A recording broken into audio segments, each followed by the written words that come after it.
Hey, welcome back. This is the next lecture on index settings and mapping. So it's sort of a continuation on the previous lecture. I had to cut it short because it's getting too long. So let's continue. So since I deleted this index, we don't have any documents in here. Let's input a document into this index. Let's index a document. So we need the put command. We specify the index, which is customers, and then we specify the type. Right now we only have online, and then let's give the ID 124. And now I'm about to add this document into this index. Notice this document has one additional field. All right, we've got name in the structure, we've got gender, age, total, and is new. These fields are in this index schema, the structure, but this address field hasn't been added yet. What's going to happen if I do this? Let's hit play and notice nothing happened. It's successful. We were able to index it. The document was created. So Elasticsearch is not really getting in our way. When we have additional fields, it will, figure out what the data type for that field should be and index it appropriately. It's not going to restrict us and say, hey, you defined this index structure a certain way and now you have this additional field. What do you want me to do with it? It's going to take additional fields that we give it and modify the structure. And again, by modifying the structure, what do I mean? I mean that it modifies the mapping. Right, it updates the mapping to include this new field that's called address. And which mapping did it update? It updated the online type mapping, okay? So now if we do a get request on customers, you'll notice that in the mapping for the online type, the additional field has been added. And that's right here. Notice the address field has been added to the online type. Now, you may or may not want Elasticsearch to behave this way. In production, I would not recommend it. I would like Elasticsearch to behave very strict and make sure that the document that we send to Elasticsearch for indexing matches exactly the schema or mapping that we have already defined. So to enforce this, Elasticsearch by default behaves in this dynamic manner, but to force strictness, we have to specify that during index creation and say, hey, this particular mapping has strict structure. So no dynamic mapping. Make sure it's strict. Any new fields will be ignored or some error will be thrown. Okay, so we can do that at index creation time when we're first configuring the index with the particular mappings. Or we can add this rule for being strict after the mapping has already been created. It's just a configuration change that we need to apply on a given mapping, and I'll show you how to do that. So there's actually a property that you can set for the given mapping, and that's called dynamic. And we could change that dynamic field to either false or strict. If we set that to false, that causes unmapped data to just be ignored. It won't even be indexed, and the structure will not be modified. If we change the dynamic field to be strict, that's going to cause the unmapped data that's coming into Elasticsearch to throw an error. Okay, so it depends on what you want to do. I think setting dynamic to false is best. That's just going to ignore any additional fields that are coming in. But if you want logging and you want to be able to catch that error and log it and say, hey, somebody tried to index this additional field, you can choose dynamic to be strict. So how do we set this dynamic field on a given mapping? Well, that's actually pretty straightforward. I can modify the mapping by doing customer/_mapping and specify the given mapping. Let's say we've already got the online mapping type. So let's modify that. And then we give the field dynamic is equal to false, like that. Whoops, we don't need that semicolon at the end. Too used to Java. Okay, so no semicolon at the end. Just hit play and there you go. We've added this dynamic property to the online mapping of the customer's index. So now false again means that unmapped data that's entering the index is just going to be ignored. If I change this false to be strict, let's hit play. And there we go. We applied that field to be strict. Now this is going to restrict any documents with fields that are not on the mapping. All right, and it's not only is it going to restrict those fields from being indexed, it's also going to throw an error and let the user know that, hey, you're trying to index a document that contains a field that is not allowed, that the field doesn't exist on the mapping. So let's take a look at the mapping for customers now. let's just do a get on customers and hit play. Notice that the dynamic property has been set to strict, meaning that if we try to index a document that has an additional field that the mapping does not recognize, it's going to throw an error. So let's test this out. Here I have the document that I want to index. Address, gender, age, these fields are already in our index, in the index structure, in the mapping. But if I add another field, let's call it retired, if this customer is retired, whatever, it doesn't matter what field it is, and let's just call it true. If I try to index this, let's hit play. Notice it's going to give us an exception. It's saying strict dynamic mapping exception. Mapping set to strict dynamic. All right, so it's throwing an exception, it's giving a 400 status code because we modified the mapping to be strict for the dynamic field. Now coming over to analyzers, we spoke about analyzers in the previous lesson as well as the one before that. So there's a way to test the analyzers and see how they work. Let's go visit the Elasticsearch documentation on this. If you type in Elasticsearch analyzers in Google, and the first link here, the Elasticsearch reference, just click there, and this will take you to the analyzers page. All right, and feel free to browse around this documentation. I think it's one of the best documentation that I've seen for big data technologies is Elasticsearch reference. So check it out. But anyway, in the analyzers section here, you see that there's a standard analyzer, there's a simple analyzer, white space analyzer. So review all of these and see what they do. And there's a way to test these out. If you go to the page before this page, which is right here, testing analyzers, it'll show you that there's an endpoint and the _analyze endpoint, this URL that you can put into the console, Kibana console, and test these things out. So for example, let me just copy this and paste it into the Kibana console. There's not really a URL. This is an endpoint extension to the URL, but this is going to test against our running instance of Elasticsearch how the white space analyzer works if we provide this text. Okay, so if you hit play, notice that the tokens get broken up on white space. All right, notice the first token is the, and it gives the position of where that ends and where it starts. So the start offset is at the 0th position. This is the 0th index position, all the way up to this 3rd index position. That's where it ends, this end offset. And then the word quick, we've got the word brown and then the word fox. So notice how it's breaking these terms on white space and specifying that where they start and where they end, and it gives a position of the actual word 0, 1, 2, 3. So there are 4 words here, starting with the 0th index position, and these are all referred to as tokens. Right? That's what each one of these terms are. They're tokens. So that's the white space analyzer. There's also the standard analyzer. Okay, and this is the one that you're going to be using most often.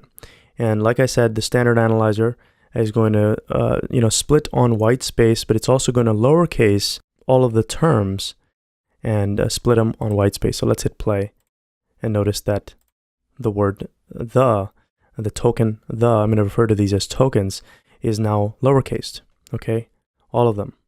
And the word fox, right, the period has disappeared. You won't see that in there anymore. So punctuations are removed. The capital words are converted to lowercase. So that's the standard analyzer. There's also something called the simple analyzer. Let's change this to simple and you'll see what happens. Let's hit play and notice the simple analyzer works almost the same way as the standard analyzer, except that it splits on not only white space, but also it splits on anything that's not a letter, such as numbers, for example. If we have the word, brown 746 and the word quick 984 or whatever, right? This is considered one term. If we use the standard analyzer, let me change this back to standard. If we use the standard analyzer and hit play, notice that quick 984 is considered one token, right? The word brown 746 is considered, one token. There are 4 tokens here. But if we change this to simple analyzer and hit play, it splits on not only white space, but also whenever it encounters a character that is not a letter. Okay? and of course it lowercases all the terms. So instead of 984, I could have had, a colon and a semicolon here. Let's hit play. Notice it didn't even register these semicolons here, okay?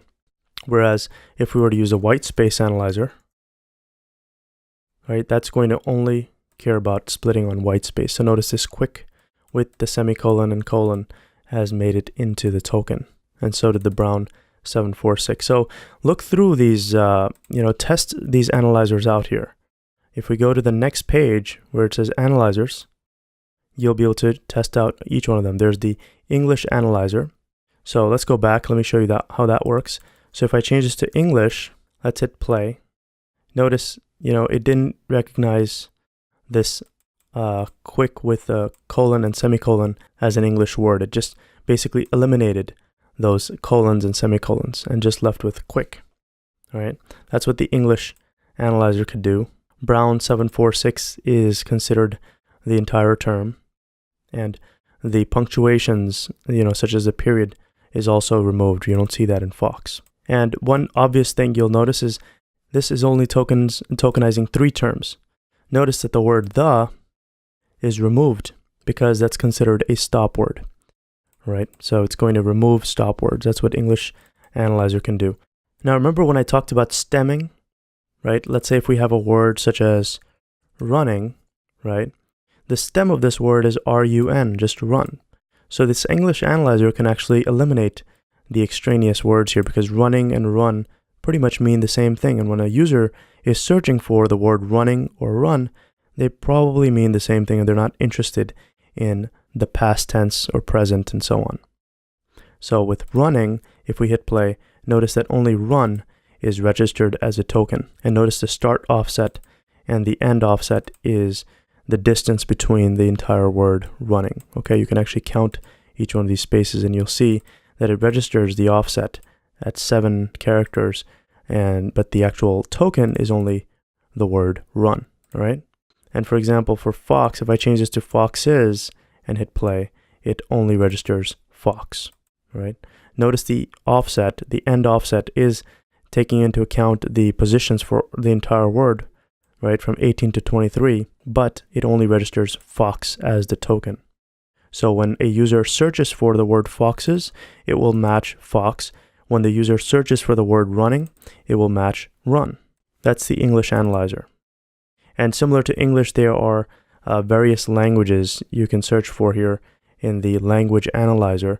In the documentation, there's, Arabic and Armenian, Italian, Spanish, Swedish, Thai. There's just so many different language analyzers that Elasticsearch supports. It knows the different stop words of different languages and past tense, plural, those sort of semantics of languages. The language analyzers have been built with that type of knowledge. But we're only going to be dealing with the English Analyzer here. So definitely go through this documentation and understand how these work. Test them out. This testing analyzers section is very helpful.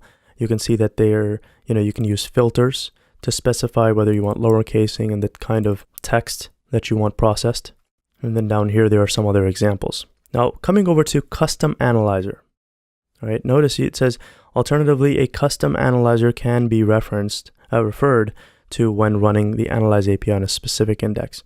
So you can define your own analyzers. For example, here, the analyzer called stdfolded has been defined, and it's in the settings section of a particular index, right? Notice in the settings section, right? This is where we define stuff like the number of shards and the number of replicas. In here, we can specify an analyzer. We can define our own analyzer, and that's going to go into this analysis section. Inside of analysis, we have an analyzer section, and inside of analyzer is where we define the name of our custom analyzer that we are trying to create. So in here, notice the type is custom. Tokenizer, it's going to use a standard tokenizer, meaning it's going to divide the terms on word boundaries such as, white space and so on. And the filter that's being used here is going to lowercase. So it's going to lowercase all of the terms. And it's doing ASCII folding. You can Google this on your own when you get a chance. And then down here in the mappings, when we specify the particular mapping, which is going to be called my type in this example, in the properties, where we define the fields, this field called myText has been given the analyzer std_folded. That's the analyzer that we defined in the settings section of this index, right? That's this guy right here. So we can refer by name to this custom defined analyzer in the mappings, for a particular field. So that's what this is doing right here. The std_folded analyzer is being applied to the myText. And this is going to happen not only during query time, but also during index time. And then if you want to test this analyzer that you defined, called std_folded, if you want to test it specifically, you could just specify the index in which that analyzer is defined, and then use the _analyze endpoint, and then specify what analyzer it is that you want to test out, and that's this guy. And then we specify the text that we want to run through this analyzer, so that you can see how it's tokenized. Okay, and of course the way things are tokenized is important to understand, because that's what's going to make its way into the inverted index. The text is going to be formatted based on the analyzer that we defined for a particular field. And the data in that field is going to be put into the inverted index so that it is searchable. So here the analyzer is going to be applied not only during indexing, but also during searching, so that we can match on the different tokens that have made their way into the inverted index.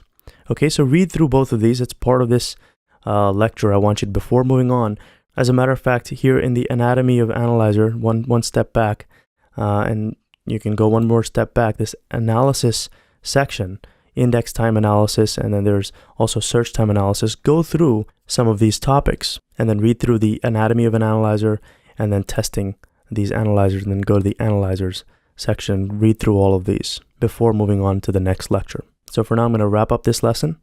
Thanks for watching. I'll see you soon.